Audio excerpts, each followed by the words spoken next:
जय महालक्ष्मी। आज मैं आप लोगों को अगहन मास की महालक्ष्मी व्रत कथा सुनाने जा रही हूँ। कुछ देश में महालक्ष्मी की व्रत कथा अगहन मास में पहले दिन से पहले गुरुवार से स्टार्ट किया जाता है, जो कि अगहन मास गुरुवार से ही स्टार्ट हो रहा है। इसलिए यह कथा उसी दिन से स्टार्ट हो जाएगी। पहले गुरुवार से लास्ट गुरुवार तक रखा जाता है। इसमें लक्ष्मी जी की दिन भर लाल वस्त्र पहन कर मन में लक्ष्मी जी का चिंतन करते हुए और मन प्रसन्न होकर के ये व्रत किया जाता है। या इनको प्रसन्न करने के लिए लाल रंग के फूल, गुलाबी रंग के फूल का बहुत ही महत्व माना जाता है। उनको चढ़ाने का बहुत ही महत्व माना जाता है। कार्तिक मास में आने वाले अगहन जो प्रत्येक गुरुवार पड़ते हैं, उसमें बड़े विधि विधान के साथ लक्ष्मी जी की प्रसन्नता के लिए पूजा किया जाता है और व्रत धारण करते हैं और लक्ष्मी जी को याद किया जाता है। ऐसा करने से मनवांछित फल की प्राप्ति होती है। यह अधिकतर लोग करते हैं, जो लोग करते हैं उनके घर में सुख शांति रहती है। भारतवर्ष के सौराष्ट्र देश में द्वापर युग की यह कहानी है, जो कि सौराष्ट्र में उस वक्त मृदस्वा नाम का एक राजा राज करते थे। वह बहुत ही पराक्रमी थे। उन्हें 4 वेद और 6 शास्त्र और 18 पुराणों का ज्ञान था। उनकी रानी का नाम था सूरज चंद्रिका। रानी देखने में बहुत सुंदर थी, सुलक्षणा थी, प्रतिव्रता थी। उन दोनों को 7 पुत्र थे और उसके बाद उन्हें एक कन्या का वरदान मिला। उन्होंने कन्या का नाम श्यामबाला रखा। एक बार महालक्ष्मी जी के मन में आया कि जाकर के उन राजा के राजप्रसाद में उन्हें रहना चाहिए। राजा को दुगुनी धन प्राप्ति हो जाएगी। इससे क्या होगा कि गरीबों का पेट का पालन हो जाएगा, क्योंकि माता रानी ज़्यादातर अमीर के यहाँ इसलिए जाती है कि अमीर को धन हो जाएगा तो गरीबों को बांटेगा, तो गरीबों को लालन पालन होगा। लेकिन अमीर लोग क्या करते हैं, जब धन उनके पास हो जाता है तो घमंड में बढ़ जाते हैं, किसी को ज़रूरतमंद को देते नहीं हैं। तो लक्ष्मी आती हैं तो बांटने के लिए आती हैं, सबको खुश करने के लिए आती हैं, वही लक्ष्मी निवास करती है। ऐसा ही विधि विधान बताया गया। तो वो राजा के घर आई, उनको 2 गुनी धन संपत्ति देने के लिए, धन दौलत से उसकी प्रजा को सुख पाएंगे, ये सोच के आई थी। गरीब के घर जाने पर वह केवल अपने पे ही खर्च करेगा, अपने ऊपर ही खर्च करेगा। वो अपने घर बनवाने में, मकान बनवाने में और गाड़ी घोड़े खरीदने में खर्च करेगा। इसलिए माता रानी राजा के घर ये सोच करके बूढ़ी का रूप धारण किया और ब्राह्मण के ऊपर चली गई। लाठी लेकर जब पहुंची तो उन्होंने देखा एक दासी सामने आई। उसने पूछा, बूढ़ी का रूप धारण किया, लक्ष्मी जी से कहा कि आपका क्या नाम है? तो लक्ष्मी माता ने कहा, मेरा नाम कमला है और मेरे पति का नाम है गुनीश और हम द्वारका से यहाँ पे आए हैं। उसने बताया, तुम्हारी रानी पिछले जन्म में एक गरीब वैश्य की पत्नी थी। दरिद्रता के कारण वह झगड़े होता रहता था उसके घर में और हमेशा रोज पिटती रहती थी, जिससे वह परेशान होकर जंगल में चली गई और खाली पेट रहने लगी। उसकी यह दुर्दशा देख करके मुझे दया आई। तब मैंने उसे सुख संपत्ति देने वाली श्री महालक्ष्मी की कथा सुनी। वहाँ जाकर मेरे कहने पर उसने उनका व्रत किया। इससे देवी ने प्रसन्न होकर के उसे गरीब दूर होने का आशीर्वाद दिया, जिस कारण उसका घर धन दौलत से संपत्ति से भर गया और बाद में पति पत्नी परलोक सिधार गए।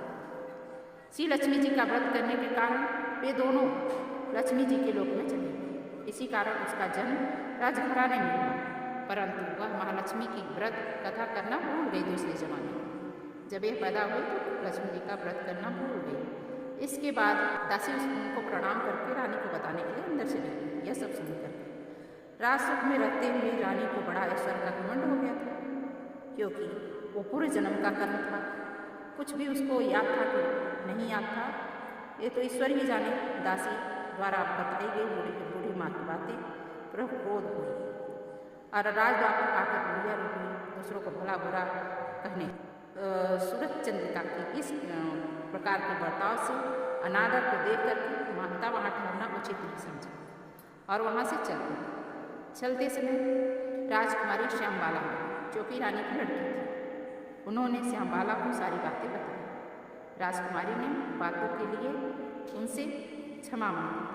माता को उस पर दया आई। इस दिन अगहन मास का पहला गुरुवार था। उन्होंने राजकुमारी को श्री महालक्ष्मी जी के व्रत के बारे में बताया। राजकुमारी ने श्रद्धापूर्वक व्रत पूर्ण किया, जिसके फलस्वरूप उसका विवाह सिद्धेश्वर के पुत्र मालाधर के साथ हुआ और वह ससुराल में आनंदपूर्वक जाकर रहने लगी। इधर रानी पर श्री लक्ष्मी जी का प्रकोप हुआ, जिसके फलस्वरूप राजा भद्रसवा का समस्त राजपाट समाप्त हो। उसकी आर्थिक स्थिति इतनी खराब हो गई कि उन्हें 2 वक्त का लाले पड़ गए। बड़ी मुश्किल से जीवन व्यतीत करना पड़ता था। एक दिन रानी चंद्रिका ने राजा को आग्रह किया कि हमारा दामाद धनवान और ऐश्वर्यशाली राजा है, क्यों न आप उसके पास जाकर अपनी स्थिति और अवगत कराओ, वह हमारी मदद जरूर करेगा। राजा भद्रसवा को रानी सूरज चंद्रिका की बात सही लगी। वह तुरंत दामाद के पास चले गए। दामाद के राज में पहुंचकर एक तालाब के किनारे कुछ देर तक विश्राम करने के लिए ठहरे। तभी तालाब के किनारे पानी ने आते जाते दासी ने उन्हें देख लिया। विनम्रता के साथ पूछा कि मुझे ज्ञात हुआ कि तुम रानी श्यामबाला के पिता हैं। वह दौड़ करके रानी को सारी बातें बताई। रानी ने अपने पिता को बड़े आदर सत्कार के साथ स्वागत किया, खान पान करवाया। तब पिता ने अपनी पुत्री की स्थिति से अवगत कराया। फिर जब वह लौटने लगे तो पुत्री ने उन्हें सोने की मोहरे से भरा घड़ा दिया। राजा भद्रसवा जब वापस लौटे तो उन्हें देखकर रानी सूरज चंद्रिका खुश हुई। उन्होंने सोने की मोहरे से घड़े भर करके दे दिया और मुँह खोला। जब उन्होंने घर में आकर के देखा, मुँह खोला तो उसमें धन के बदले कोयले मिले। यह सब श्री महालक्ष्मी जी के प्रकोप के कारण हुआ। इसी तरह कई दिन बीत जाने के बाद रानी स्वयं अपनी पुत्री के पास गई। वह दिन अगहन का अंतिम गुरुवार था। पुत्री श्यामबाला ने श्री महालक्ष्मी का व्रत रखा और अपनी माता सूरज चंद्रिका से भी करवाया तथा दोनों ने विधि विधान से उनसे उनकी पूजा की। सूरज चंद्रिका अपनी पुत्री के यहाँ से घर लौटकर आई, व्रत करने लगी। फिर उसका राजपाट धन वापस आ गया, ऐश्वर्य की प्राप्ति हो गई। कुछ दिनों के उपरांत उसकी पुत्री श्यामबाला अपने माता पिता के घर आई। अपनी पुत्री को घर में देख करके रानी की पुरानी बातें याद आई, कैसे उसने घड़े में कोयले भर के दिया था। इसी परिणाम स्वरूप उसका माता पिता के घर आने पर कोई आदर सत्कार नहीं मिला, बल्कि अनादर ही मिला। किंतु उसने इस बात को बुरा नहीं माना और अपने घर लौटते समय थोड़ा सा नमक ले लिया। घर लौटने पर उसके पति ने पूछा कि मायके से क्या लाया। इस पर उसने जवाब दिया कि मैं वहाँ का सार हूँ। पति ने पूछा इस बात का क्या मतलब है। तब श्यामबाला ने थोड़ा धीरज रखा, आपको शीघ्र ही ज्ञात हो जाएगा। इस बात के बाद भोजन होने लगा उनके घर में। सार भोजन बगैर नमक डाले ही बना करके परोसा। पति ने खाना शुरू चखा तो उसमें सारा खाना बिना नमक का था, इसलिए स्वाद नहीं आया। फिर श्यामबाला ने थोड़ा नमक डाला, जिससे भोजन स्वादिष्ट लगने लगा। तभी श्यामबाला ने पति से कहा, यही है वह मायके से लाया हुआ सार। पति उसकी बातें समझ गया और वह हंसने लगा और भोजन करने लगा, क्योंकि पति भी एक पुजारी था। वो हर बात को समझने वाला था। वो ये नहीं समझा कि थोड़ा सा नमक है, मिष्ठान क्यों नहीं या बहुत लड्डू पेड़े क्यों नहीं। ऐसा लोग समझते हैं, नमक का मतलब ही नहीं समझते। इसी से लड़कियों को चलते समय ससुराल जाते समय नमक दिया जाता है, जिससे कि उनको स्वाद का पता चले। लेकिन आजकल की लड़कियों को कितना भी नमक दे दो, लेकिन उसके दहेज में सारे लड्डू पेड़े ना दो, हाथी घोड़े के बदले गाड़ी घोड़े हो गए, ये ना दो, रुपये पैसे न दो, तो ससुराल वालों की कदर नहीं करते हैं। जो कि श्यामबाला के पति ने उसका कदर किया, क्योंकि वह जानता था नमक के बिना पूरा भोजन अस्वादिष्ट हो सकता है। इसलिए यदि जो लोग ये कथा सुन रहे हैं, इस कथा के माध्यम से उनको प्रेरणा मिलनी चाहिए कि किसी लड़की को धन मिले चाहे न मिले, यदि नमक मिला है तो जान लो कि आपको सारा सामान मिल गया। क्योंकि नमक इसी से दिया जाता है कि आपके घर में जाकर स्वाद बने और मीठा तो आप प्रतिदिन नहीं खा सकते, लेकिन नमक आपको प्रतिदिन खाना पड़ता है। इसलिए ये नमक का विधि दिया गया है, ये कथाओं के माध्यम से बताया गया है। यदि इसका आप मतलब समझेंगे, एक लड़की की, एक लक्ष्मी की आप कद्र करेंगे, तभी आपके घर में लक्ष्मी निवास करेंगे। वो नमक नहीं होता है, वो हीरे जवाहरात महालक्ष्मी स्वयं नमक के साथ जाती है। यदि जिस घर में नमक के साथ में लक्ष्मी का स्वागत किया जाता है तो घर आनंदपूर्वक रहता है। यदि जिस घर में लक्ष्मी की नमक के साथ में स्वागत नहीं किया जाता है, उनके साथ बुरा व्यवहार किया जाता है, तो उसके यहाँ लक्ष्मी एक ना एक दिन, भले ही आप धनवान क्यों न हो, एक ना एक दिन लक्ष्मी जरूर छोड़ के उनसे चले जाती है।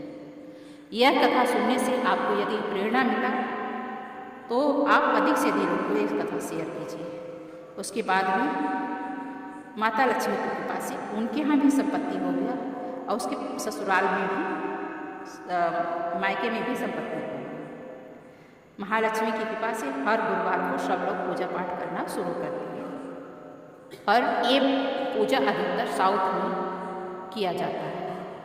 जहाँ जगन्नाथ जी का धाम है वहाँ पे ज़्यादातर लोग करते हैं, और जगह पे लोग प्रचलित हो गया और जगह पे लोग कर सकते हैं, क्योंकि हर जगह कथाओं के माध्यम से पूरे संसार में प्रसिद्ध हो गया है। जो लोग करना चाहें वो लोग कर सकते हैं, क्योंकि महालक्ष्मी बिना, चाहे हिंदू हो, चाहे मुसलमान हो, चाहे वैश्य हो, चाहे शूद्र हो, चाहे अन्य जाति के लोग हो, चाहे सिख हो, चाहे ईसाई हो, जिसके घर में लक्ष्मी नहीं होगी उसके बिना जीवन अधूरा है। तो लक्ष्मी जी की कथा तो हर किसी को ही सुनना चाहिए, चाहे और किसी की कथा सुने चाहे ना सुने। लेकिन देवताएं सभी मिलकर के वहाँ लक्ष्मी जी वही निवास करती हैं जहाँ सभी देवताएं निवास करती हैं। यह कथा सुन के यदि आपको प्रेरणा मिली तो अधिक से अधिक लोगों को शेयर कीजिए और मेरे चैनल को लाइक करिए, सब्सक्राइब करिए। बेल आइकन को प्रेस कर देंगे तो अन्य कथाएं डालूंगी वो आपको प्राप्त हो सकेंगे। वो आपकी इच्छा के ऊपर है कितना आप शेयर कर सकते हैं। जय महालक्ष्मी, आपका घर धन धान्य से परिपूर्ण रहे, महालक्ष्मी की कृपा आपके ऊपर हो, ऐसी मेरी शुभकामनाएं। जय महालक्ष्मी।